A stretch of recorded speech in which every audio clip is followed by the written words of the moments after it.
ನಮಸ್ತೆ viewers, welcome to my channel. ಎಲ್ಲರೂ ಹೇಗಿದ್ದೀರಾ? ಚೆನ್ನಾಗಿದ್ದೀರಾ ಅಂತ ಭಾವಿಸ್ತೀನಿ. ಇವತ್ತಿನ ರೆಸಿಪಿ ವಿಡಿಯೋ ನೋಡ್ತಿದ್ದಾಗೆ ಗೊತ್ತಾಗ್ತಿದೆ ಎಲ್ಲರಿಗೂ ಇಷ್ಟ ಆಗುವಂತಹ, ಚಿಕ್ಕವರಿಂದ ದೊಡ್ಡವರವರೆಗೂ ಇಷ್ಟಪಡುವಂತಹ non veg recipe chicken biryani.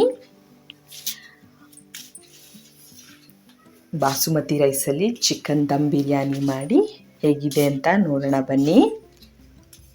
ಅದ್ರ ಜೊತೆಗೆ ಮೊಸರು ಬಜ್ಜಿ ಕಬಾಬ್ ಇದ್ರೆ ವಾವ್, ಟೇಸ್ಟೇ ಸೂಪರ್.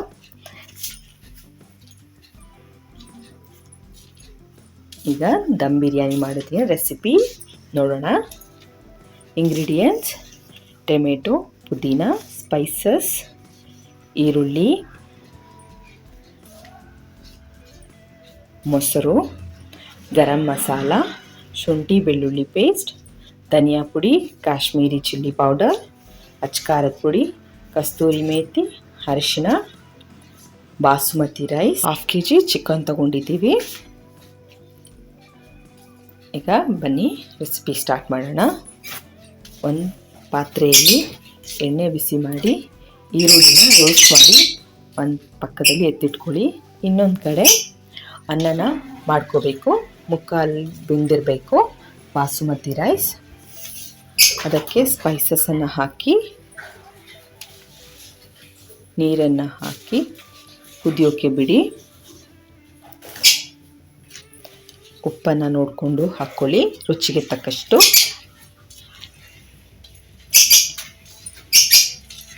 ಈಗ ಈರುಳ್ಳಿ ಎಲ್ಲ ಕೆಂಪಿಗೆ ರೋಸ್ಟ್ ಆಗಿದೆ.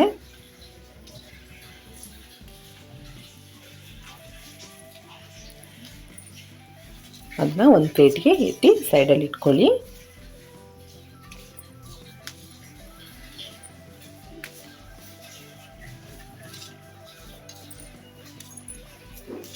ಈಗ ಅದೇ ಪಾತ್ರೆಯಲ್ಲಿ ಎಣ್ಣೆ ಇದೆ, ಅದಕ್ಕೇನೆ ಸ್ಪೈಸಸನ್ನು ಹಾಕಿ, ಶುಂಠಿ ಬೆಳ್ಳುಳ್ಳಿ ಪೇಸ್ಟ್, ಪುದೀನ, ಟೊಮೆಟೊ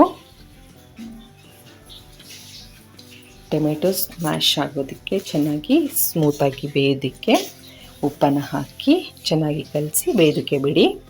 ನೋಡಿ, ಸ್ಮೂತಾಗಿ ಚೆನ್ನಾಗಿ ಸ್ಮ್ಯಾಶ್ ಆಗಿದೆ. ಅದಕ್ಕೆ ಗರಂ ಮಸಾಲ, ಅರಿಶಿನ, ಕಾಶ್ಮೀರಿ ಚಿಲ್ಲಿ ಪೌಡರ್, ಅಚ್ಕಾರದ ಪುಡಿ, ಧನಿಯಾ ಪುಡಿ, ಕಸ್ತೂರಿ ಮೇಥಿಯನ್ನು ಹಾಕಿ ಚೆನ್ನಾಗಿ ಮಿಕ್ಸ್ ಮಾಡಿ. ಈಗ ಚಿಕನ್ನ ಚೆನ್ನಾಗಿ ತೊಳೆದು ಇಟ್ಕೊಂಡಿದ್ವಲ್ಲ, ಅದನ್ನು ಈಗ ಹಾಕ್ಕೊಂಡು ಅದಕ್ಕೆ 1 ಸ್ಪೂನ್ ಮೊಸರನ್ನು ಹಾಕಿ ಬೇಯೋದಕ್ಕೆ ಬಿಡಬೇಕು. ಚಿಕನ್ ಇಲ್ಲೇ ಚೆನ್ನಾಗಿ ಬೆಂದಿಡಬೇಕು. ಲಿಡ್ಡನ್ನು ಮುಚ್ಚಿ ಬೇಯಿಸ್ಕೊಳ್ಳಿ.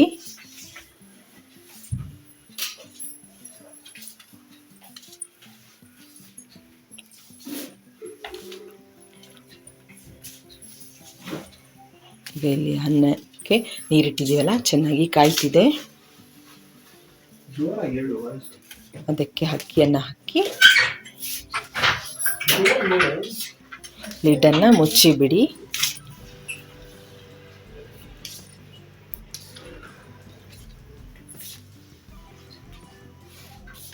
ನೋಡಿ, ಇಲ್ಲಿ ಚಿಕನ್ ಚೆನ್ನಾಗಿ ಬೆಂದಿದೆ. ಕೊನೆಯಲ್ಲಿ ಕೊತ್ತಂಬರಿ ಸೊಪ್ಪನ್ನು ಹಾಕಿ ಮಿಕ್ಸ್ ಮಾಡಿ ಅದನ್ನೆಲ್ಲ ಒಂದು ಬಟ್ಲಿಗೆ ಎತ್ತಿಟ್ಕೋಬೇಕು.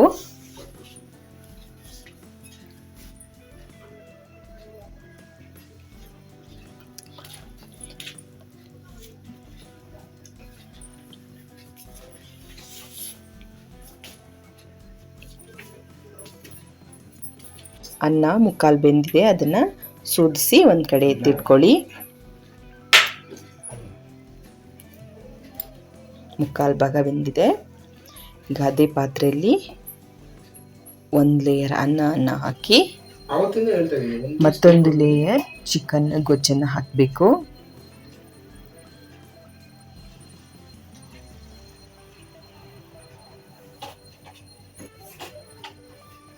ಮತ್ತು ಅದ್ರ ಮೇಲೆ ಅನ್ನ, ನಾವಿಲ್ಲಿ ತೋರಿಸ್ತಿರೋ ಹಾಗೆ ಒಂದೊಂದು ಲೇಯರ್ ಗೊಜ್ಜು ಮತ್ತು ಅನ್ನನ ಹಾಕ್ಕೊಳ್ಳಿ.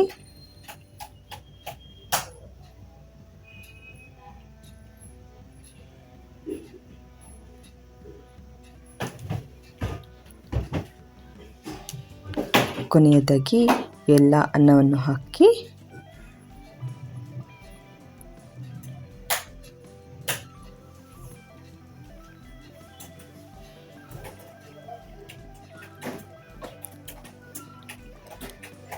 ಮೇಲೆ ಪುದೀನ,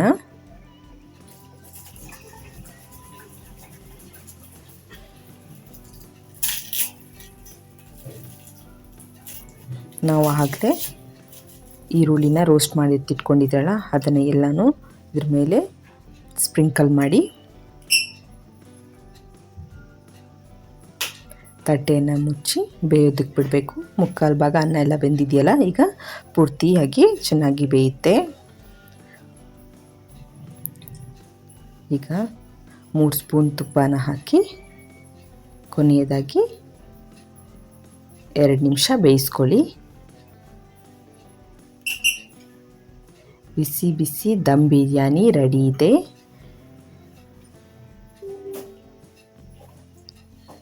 ನೋಡಿ, ಇಲ್ಲಿ ಬಾಸುಮತಿ ರೈಸ್ ದಮ್ ಬಿರಿಯಾನಿ ತುಂಬ ಚೆನ್ನಾಗಿ ಬಂದಿದೆ. ನೀವು ಮನೆಯಲ್ಲಿ ಟ್ರೈ ಮಾಡಿ ಹೇಗೆ ಬಂತು ಅಂತ ಕಮೆಂಟಲ್ಲಿ ತಿಳಿಸಿ.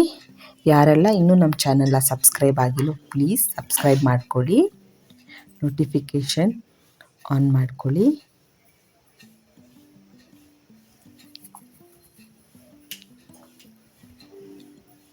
ಮಿಸ್ ಮಾಡದೆ ಎಲ್ಲ ವೀಡಿಯೋಸನ್ನು ನೋಡಿ ಸಪೋರ್ಟ್ ಮಾಡಿ. Thank you.